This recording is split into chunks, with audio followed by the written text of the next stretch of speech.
Olá, me chamo Daniel Ferreira Santos Sobrinho, sou cursista no curso de pós-graduação As Áfricas e suas diásporas, né, oferecidos aí pela Unifesp, né? A minha orientadora, a professora doutora Vivian Fiore.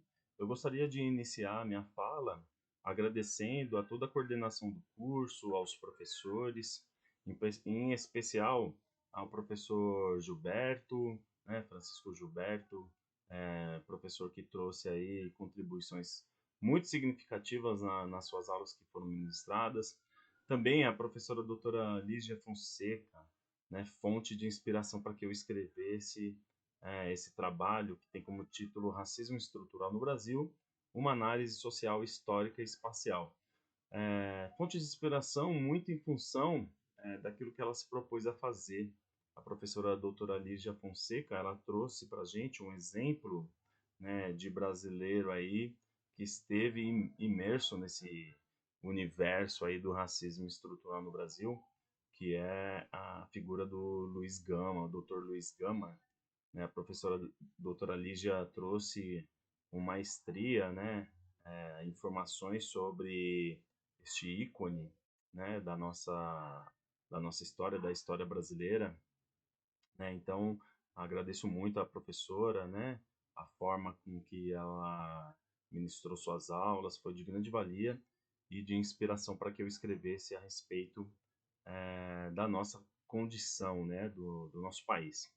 Bom, então vamos lá, vamos iniciar aqui, para tanto, falando um pouco, iniciando minha fala aqui sobre os objetivos desse trabalho de conclusão do curso, né? Analisar o espaço brasileiro enquanto locus de políticas de branqueamento e marginalização da população brasileira.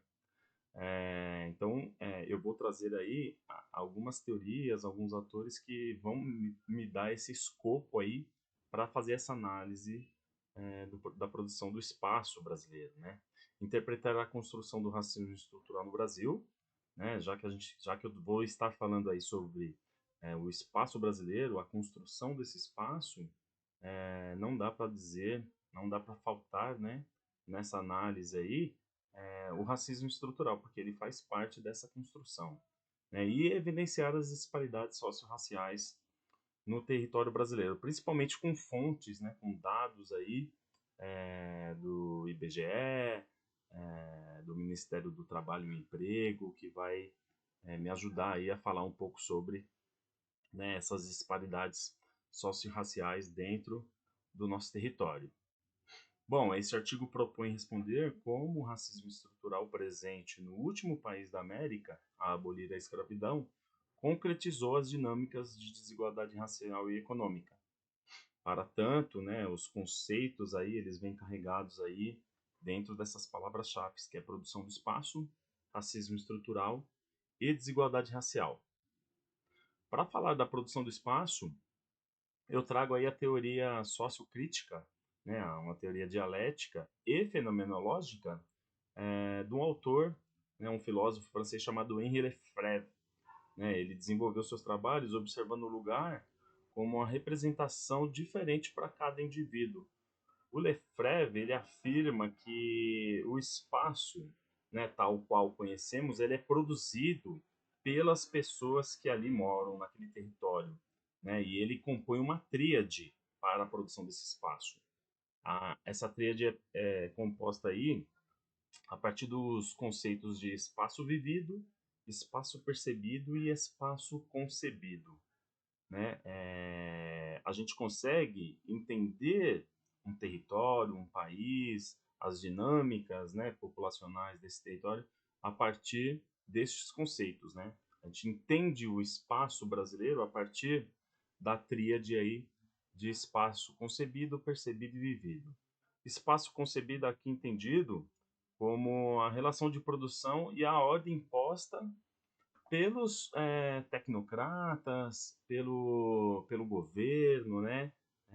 Pelas grandes empresas, urbanistas, planejadores, né? Aqueles que dominam economicamente o espaço. Né? Já o espaço vivido é um espaço da qual os habitantes sentem, vivenciam, né? como eles se relacionam, como as pessoas se relacionam com aquelas entidades hegemônicas do espaço concebido. E o espaço percebido é o espaço no qual o sujeito percebe seu território a partir do que ele vivencia e do que é posto para que ele se perceba, né? Posto por quem? Principalmente pelas grandes organizações, né, governamentais ou não, né, por aqueles que produzem o espaço concebido, tá certo? É, tudo isso, né, toda essa produção do espaço brasileiro, ela perpassa aí pelo racismo estrutural, né? É dentro do espaço vivido, espaço percebido e principalmente do espaço concebido que a gente tem aí o racismo na sua forma estrutural, né? Ele acontece nessa tríade aí que o Lefebvre traz para gente. O racismo ele é estruturado dessa maneira, né? E eu trago aí o autor Silvio Almeida, né, que é uma referência aqui para nós, né, para os brasileiros, né? Ele traz aí um livro chamado Racismo Estrutural e ele explica, né, principalmente como que as instituições, né, como que a ordem econômica dentro do nosso território compõe esse racismo, né? E para mim é essencial que se fale, né, dessa economia para a gente entender as dinâmicas, né, as desigualdades, as dinâmicas populacionais e a desigualdade socio-racial dentro do país, né? E entendendo essas dinâmicas populacionais que eu disse, né, eu trago também o conceito de esquizofrenia do espaço, que é um conceito aí abordado, né, construído pelo geógrafo Milton Santos, geógrafo brasileiro, né, uma outra referência aí de epistemólogo dentro é, da nossa realidade brasileira, né? E o Milton Santos ele vem trazer para a gente, né, o conceito de esquizofrenia do espaço como um espaço que é produzido pelas grandes instituições e que ela racionaliza, né? Ela racionaliza oportunidades de mercado de trabalho, ela racionaliza a forma com que as pessoas vão ser distribuídas dentro desse espaço. É, é, como é que eu digo? Principalmente distribuindo infraestrutura, emprego, renda para algumas pessoas em detrimento de outras, né? O espaço é esquizofrênico porque a gente não tem uma igualdade de oportunidades em todo o espaço brasileiro, né? A gente vai perceber aí, né, a partir desse teórico aí, a partir dessa teoria, que o Brasil optou por uma esquizofrenia do espaço porque não distribui de forma uniforme infraestrutura para toda a população brasileira, né? E quem é que sofre com tudo isso?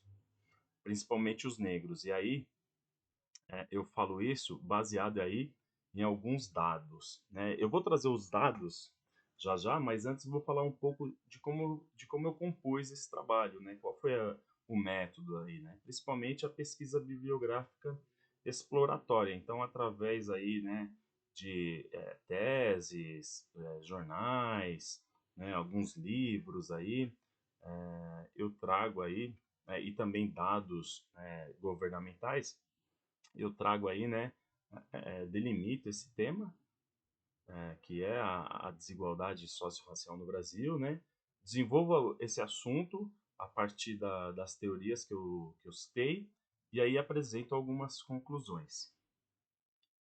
Então, ó, alguns dados aí para dizer sobre essa desigualdade racial que eu trago aí no trabalho por exemplo, o rendimento médio mensal por sexo e raça, né? É uma fonte aí do Ministério do Trabalho, que é um trabalho em conjunto com o Instituto Brasileiro de Geografia e Estatística, que traz aí essa disparidade, né? Esse abismo aí entre pessoas negras e brancas. Se a gente for ver, olha só, o rendimento mensal por hora de um homem negro, né? Ele tem aí um rendimento de R$ 13,45 por hora de trabalho, enquanto um homem branco tem um rendimento aí médio de 22,86, né? R$ 22,86 por hora, né? Se a gente for perceber, analisar, né, melhor dizendo, essa disparidade entre gêneros, olha só, uma mulher negra ganha R$ 12,13 por hora de trabalho, em média, né? Enquanto o homem, R$ 22,86. Então, a disparidade, né, esse abismo aí entre o rendimento médio de homens brancos e mulheres negras é muito maior, né? Um outro dado que traz aí, né, essa esquizofrenia aí, do espaço, de como esse espaço é concebido de formas diferentes para as diferentes populações brasileiras, é o dado de informalidade também no Ministério do Trabalho e Emprego, né, em conjunto com o IBGE. A gente vê aí, ó, que a taxa de informalidade entre pessoas negras e brancas também é muito, muito diferente, né? Muito gritante, né? Na casa aí de 13%, 14% abaixo. Se nós formos olharmos aí, ó, homens negros, ó, dentro dessa média, 44,1% de homens negros na informalidade, enquanto homens brancos, nessa média, está em 31,9%. Né? O que, que isso evidencia? O que, que isso demonstra? Demonstra, né, que o espaço concebido, né, aquele proposto aí pelas instituições, não dá oportunidade de emprego para pessoas negras, né? Ou seja, não dar oportunidade seria um exagero, mas beneficia muito mais pessoas brancas do que pessoas negras, né? Oferta muito mais emprego a pessoas brancas do que pessoas negras, né? E voltando ao conceito de esquizofrenia, como é que isso se dá dentro do território? Né, a gente tem aí, ó, dois mapas aí que mostram bem, né, essa disparidade, né, essa diferença aí, é, da onde estão as melhores infraestruturas no Brasil e onde estão as piores infraestruturas, né, onde a gente tem menos empresas, por que, que são feitas essas escolhas, né? Então a gente tem aí, ó, o mapa das porcentagens das populações pardas e brancas por estado, né? E aqui entende-se pardas, né? Pessoas negras, né? Pretas e pardas, né? Como o IBGE coloca para a gente, né?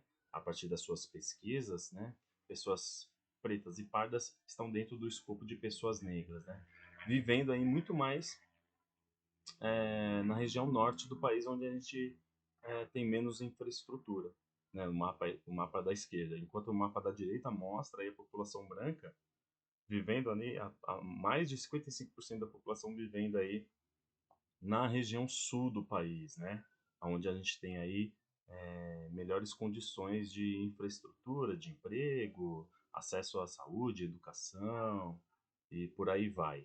Então, esse mapa aí demonstra bem o que, que é essa esquizofrenia que o geógrafo Milton Santos traz para a gente, né? Por que, que a população brasileira é distribuída de forma esquizofrênica? Por que, que não tem aí uma unidade nacional, né? Onde a gente encontra oportunidades aí de infraestrutura em todo o território brasileiro, né? Isso faz parte aí de como que o espaço é concebido, né? Como que esse racismo é estruturado dentro do nosso país, né? E aí para concluir, ó, né? Eu trago que a democracia racial é uma falácia habituada ao rendimento médio do trabalho da população negra, né? A gente tem um conceito aí que foi colocado por sociólogos no passado de que vivemos numa democracia racial, mas os dados mostram que não, né?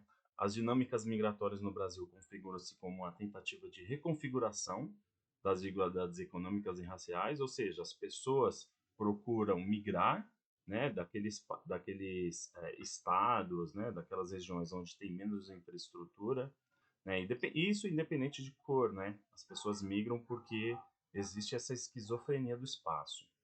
As políticas universais, mesmo sendo favoráveis, não diminuem o abismo socio-racial no país, né, ou seja, a gente tem aí políticas universais como o Bolsa Família, as cotas, né, que ajudam, mas que são benéficas, mas que não diminuíram esse abismo, né?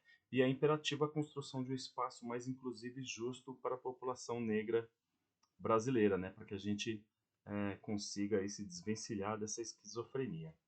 Tá certo? Essa foi aí, né? Um pouco sobre aquilo que eu escrevi. O tempo é curto aqui. Eu me despeço agradecendo mais uma vez, né, a todos os professores, ao Felipe, Patrícia, que ajudou a gente ali com o curso, né, foi o nosso tutor ali do curso. E me despeço aqui agradecendo também à Universidade Pública Brasileira por essa oferta de grande valia. Muito obrigado, tchau.